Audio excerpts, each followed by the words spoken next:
Today, we are diving into a story about power, about status, and about a young man who has absolutely none of it. This is the story of Shen Han, a total outcast in his own family who discovers an ability that is, frankly, unbelievable. The power to literally pull the flaws out of the world and change reality itself. Let's get right into it. You hear that? That's not just some random gossip from the servants. That's the stone-cold reality of Shen Han's life. He's supposed to be a young master in the great Shen family marquee mansion. But in reality, he's at the very bottom of the food chain. So, who exactly is this so-called unlucky young master? Well, that brings us right to our first section, a prince in rags. Because even though he has noble blood, his life is anything but glamorous. See, in this family, your name doesn't mean a thing if you don't have power to back it up. And Shen Han, he has zero. He's the Marquis's grandson, sure, but he's treated worse than dirt. We're talking having to patch his own leaky roof, eating table scraps. He's a complete nobody in his own home. Then, out of absolutely nowhere, his life gets flipped on its head. News drops that he, Shen Han, the Forgotten One, is getting married.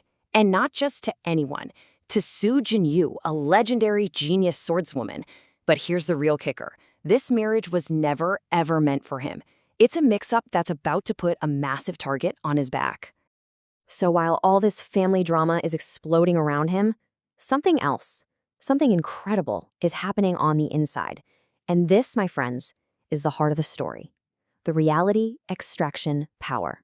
I want you to picture this. Shen Han is in his tiny, rundown room, staring at this ancient manual. And it's complete gibberish, totally incomprehensible. It's basically his life in book form, right?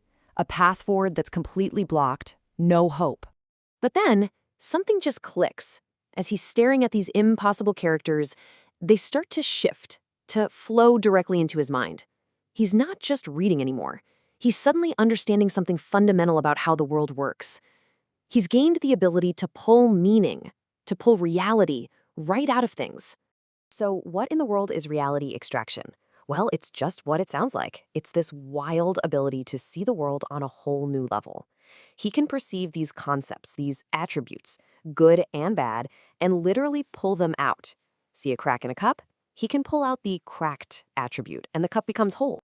So you get a power like that? What's the first thing you do? You start testing it, of course. And that brings us to our next part, rewriting the rules. The way it works is actually pretty simple, at least on the surface. First, he hones in on a flaw, like seeing the bug-eaten attribute in his crummy bed. Second, he uses his mind to just yoink that attribute right out. And third, bam, reality just snaps into a new shape. The bed is fixed. Instantly. It's not just magic, he's literally editing the world around him. And the results are just immediate. His rickety, bug-infested bed becomes solid. A useless, rusty sickle is suddenly sharp and strong. A table covered in mold is now brand new. He's starting small, but he's fixing the brokenness of his own life, one object at a time. But here's where it gets really interesting. He figures out it's not just about fixing bad things. He finds an old children's book that has a positive attribute, simple and easy to learn. And when he tries to extract that, it is way, way harder than just fixing a flaw. He realizes his power has levels. This chart lays it all out pretty clearly. Pulling out a simple flaw like bug-eaten, low effort, no problem. Fixing something like an incomplete manual, okay, that takes a bit more juice. But extracting a genuinely powerful talent like easy to learn, that takes a massive amount of energy. The bigger the reward, the higher the price. And that thought changes everything. He heads down to the East Market and starts buying up all these cheap, damaged martial arts manuals, the kind of stuff no one would ever look at twice.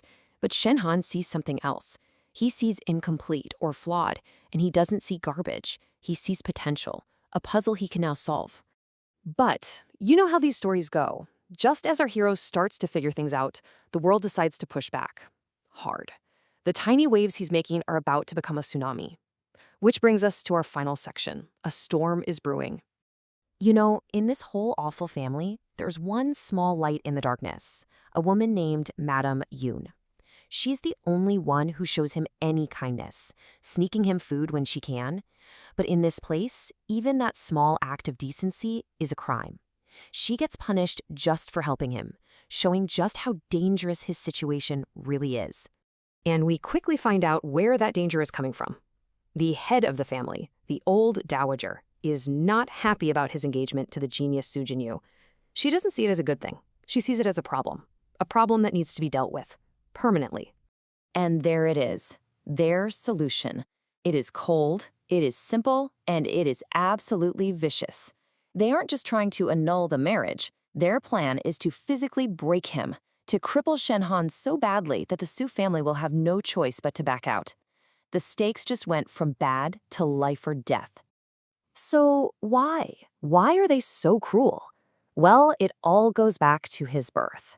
In their eyes, his greatest sin is that his mother was a commoner from a poor village, a stain on their noble bloodline.